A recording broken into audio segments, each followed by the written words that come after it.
Salut tout le monde, j'espère que vous allez bien. Bon vendredi, tel que promis dans mes stories ce matin, je fais avec vous ma recette préférée quand je suis à l'extérieur. Ça se trimballe super bien. En plus, c'est super bon. C'est ma fameuse recette de pudding au chia. Donc, j'ai sorti tous les ingrédients. Je vais faire ça avec vous. J'en fais toujours deux parce que, ben, c'est une recette. J'ai oublié un ingrédient, je fais le tour. C'est une recette qui... J'ai oublié quelque chose. C'est une recette qui va se préparer toute la nuit, dans le fond, ou la journée, comme là, je vais le manger en collation cet après-midi. Fait qu'on le fait d'avance, on en fait deux. Fait que ça nous en fait deux. Vous pouvez le faire dans des petits pots maçons aussi, ça fait super mignon.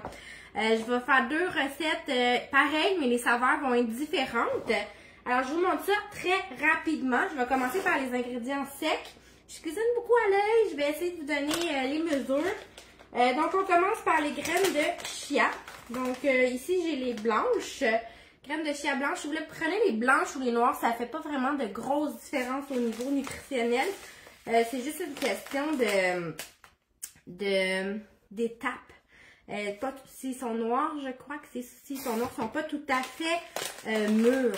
Simple comme ça. Fait que je mets 2 cuillères à soupe dans chaque plat.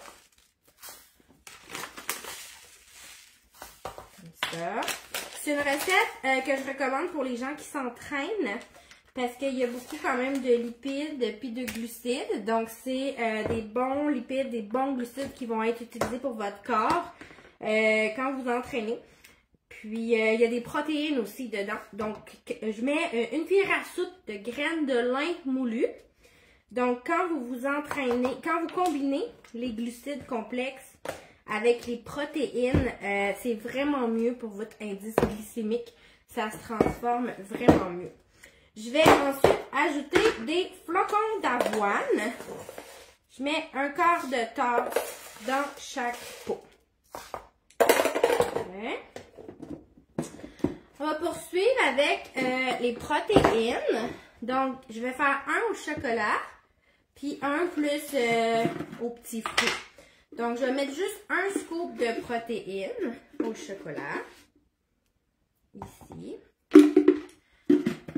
Puis, dans l'autre, je vais mettre, on va réduire, 1 scoop de protéines à la vanille. Donc, 1 scoop de protéines, ça m'amène un 7 g de protéines. Vous allez voir, je vais le combiner avec autre chose.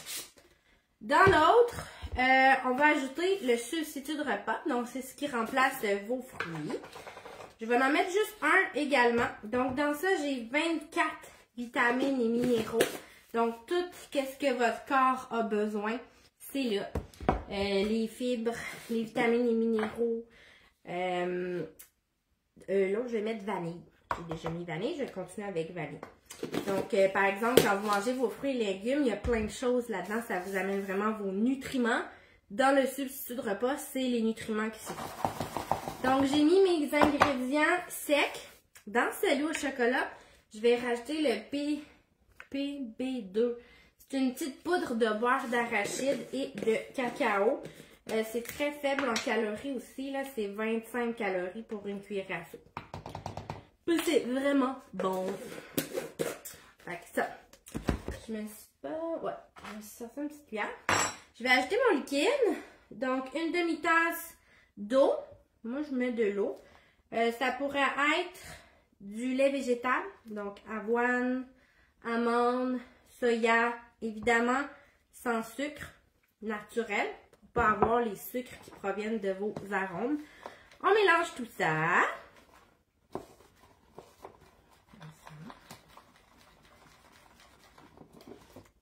Comme ça.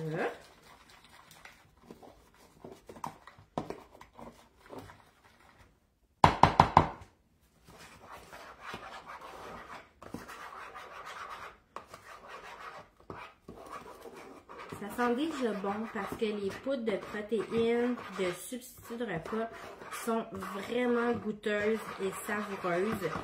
Si vous avez déjà bu des shakes ou cuisiné avec des protéines en poudre, souvent ça goûte énormément la protéine. Sincèrement, nos substituts de repas sont incroyables. La saveur qui est combinée à l'intérieur est délicieuse. c'est pas pour rien que c'est le shake le plus vendu au monde. Et qu'un shake sur 3, c'est des shakes Herbalife. Donc ça, c'est mon fond, c'est ma base. Je vais ajouter maintenant mon yogourt. Donc toujours yogourt grec, nature, sans arôme non plus. 0% de matière grasse. Pourquoi grec? Parce que son indice de protéines est beaucoup plus élevé. Pourquoi nature? Ben parce que si tu ajoutes un arôme, tu ajoutes aussi des sucres. Puis tu n'en as pas besoin parce que tu vas avoir des sucres qui proviennent de tes fruits. Puis pourquoi 0%? Parce que j'ai ajouté dans mes trucs du chia, de l'avoine, du lin. Donc ça contient déjà des lipides puis des glucides. Alors si vous prenez également un yogourt qui contient des corps gras, mais vous augmentez énormément votre apport en corps gras, puis vous allez poster. Simple comme ça. Parce que le corps gras ou les glucides, c'est ce qu'il y a de plus, ben les lipides principalement, c'est ce qu'il y a de plus de calories. Puis on veut, en perte de poids ou en prise de masse, réduire notre indice, ben en perte de poids surtout, réduire notre indice calorique pour avoir tous nos nutriments qu'on a besoin, mais être en déficit calorique. C'est le défi. Donc, si on regarde, là, pour 3/4 de tasse, j'ai un 17 grammes de protéines. Pour être considéré comme un repas complet, on cherche à avoir un 25 grammes de protéines. Donc là, vous avez vu, j'ai mis ma protéine qui en contient 7. J'ai mis mon substitut de repas qui en contient quand même un petit peu. Si je mets juste un scoop, on est à environ 4. Donc, je suis à 11, 12. Fait qu'il m'en manque encore 12, 13. Donc, je vais mettre environ une demi-tasse par pot. Je cuisine à l'œil, je vous le rappelle. Souvent, là, j'entends les gens dire « Je cuisine à l'œil », mais ils n'ont pas l'œil. Comment je fais pour aujourd'hui cuisiner à l'œil? Ben, j'ai longtemps mesuré. Fait que ça ressemble à quoi une demi-tasse? Ben, mesurez-le 2, 3, 4, 5 fois. Vous allez avoir un bon indice visuel de ce que ça ressemble. Puis, je vous encourage aussi à faire un tracking régulièrement. Parce que souvent, ben, on est un petit peu gourmand. Puis, notre œil s'ajuste, se corrige. Salut, Milly! Toi aussi, t'aimes cette recette? Tu vas en apporter en fin de semaine? On se voit en fin de semaine? Fait qu'ajustez-vous. Une fois de temps en temps, faites un tracking, remesurez. Ah my god, j'en ai ben trop. Fait qu'assurez-vous que votre œil est toujours bien enligné. Donc, mon yogourt. Comme ça. C'est le bordel. Et finalement, on va venir mettre les fruits. That's it. Donc, dans celui plutôt vanille, je vais choisir des petits fruits. Puis là, comme j'ai déjà mis un substitut de repas qui contient des glucides, des vitamines et minéraux, j'aurais pas besoin d'en mettre autant. Fait que je vais mettre environ un quart de tasse de fruits congelés. Là, j'ai comme un gros moton de glace.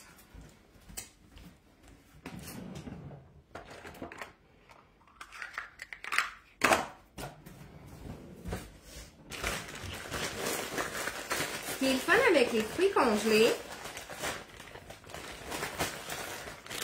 c'est qu'ils sont tout aussi nutritifs, si c'est pas plus parfois que certains fruits frais. Là, vous entendez, bien voyons Jen qu'un fruit congelé peut être plus nutritif qu'un fruit frais. Alors oui, imaginez votre fruit frais qui est cueilli non mûr dans un autre pays. Il a été cueilli, il a été emballé, il a été mis sur un bateau, il s'en vient ici, il s'en va dans ton épicerie, il traîne sur l'étalage, ensuite il traîne sur ta tablette. Quand tu le manges, là, il a perdu énormément de sa valeur nutritive et comme il a été cueilli non mûr, ben il n'a pas atteint sa pleine capacité nutritive non plus. Le fruit congelé, lui, il est cueilli à sa pleine capacité nutritive et il est la majorité du temps emballé et congelé sur place. Fait qu'il conserve tous ses apports nutritifs. Fait que parfois, le fruit congelé est plus nutritif que le fruit frais. Puis ce qui est le fun, c'est qu'il va dégeler dans mon pot, puis il va créer un sirop de fruits. Fait qu'il va en plus beaucoup mieux aromatiser mon yogourt, ben mon pudding, que si j'aurais mis un fruit frais. Puis dans l'autre, je vais mettre des ananas.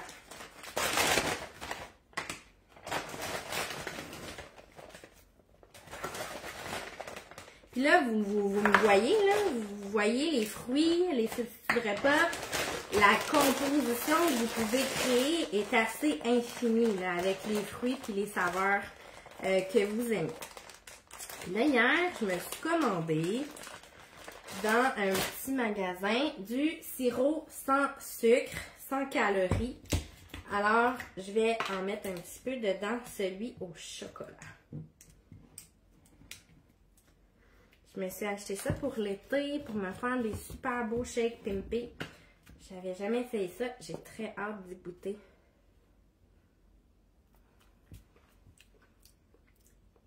C'est vraiment très bon.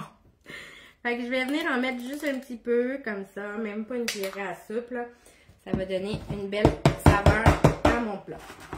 Donc, that's it. Je prends ça, je mets ça au frigo. Puis, ben, quand ça va être le temps de le manger, il va être prêt. J'ai juste à le brasser un petit peu. Puis, on est en business. C'est-tu pas beautiful la vie? Si vous voulez atteindre des résultats comme ça au niveau de vos résultats physiques, deux choses à retenir. Trop souvent, j'entends les gens dire « je vais manger moins » ou « ben je vais couper plein de choses ». Ce qui se passe dans ce temps-là, si vous ne mangez pas suffisamment, vous aurez à peine les besoins nutritifs que votre corps a besoin pour être debout, respirer, puis passer au travers de sa journée. Fait que, encore plus si vous ajoutez de l'entraînement à vos activités physiques, vous ne devez pas manger moins, mais manger mieux. Donc, il n'y a pas de problème à manger 4, 5, 6 fois par jour en perte de gras. L'important, c'est qu'est-ce que vous mangez. Ensuite, couper, faire des restrictions, ça finit par être plate, ça finit par être restrictif. Vous finissez par être en manque de plein de choses que vous aimez, puis ben vous lâchez, puis vous tombez dans des compulsions alimentaires, puis vous scrapez tous vos résultats. Fait que l'objectif, la façon que je travaille avec mes clients, c'est vraiment, on s'enligne sur un mode de vie, on fait vraiment des petits changements, un petit changement à la fois. Tu peux pas tout changer du jour au lendemain. Si tu as l'habitude de manger des tranches de pain 15 fois par jour, moi je déjeunais du pain, je dînais du pain, je soupais du pain.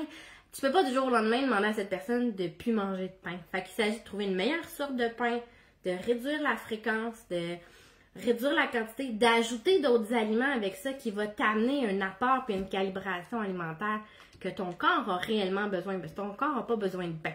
Ton corps il a besoin de protéines puis de nutriments. Ce qu'il n'y a pas dans le pain. Mais tu peux pas arrêter de manger du pain si t'aimes ça, tu sais. Fait qu'on y va vraiment par petits défis, petits objectifs, petits steps adaptés à toi. C'est ce qui fait en sorte que ben ça va devenir facile, ça va devenir durable. Puis il n'y a pas de fin. Parce que si tu arrêtes, ça veut dire que c'est pas une habitude de vie. Puis si tu arrêtes, ça veut dire que tu vas faire quoi après? Tu vas reprendre tes anciennes habitudes. Mais c'est ces habitudes-là qui t'ont mené dans cet état de santé-là. Fait que c'est pas ce qu'on veut. Fait que c'est vraiment, je dis beaucoup de fois fac.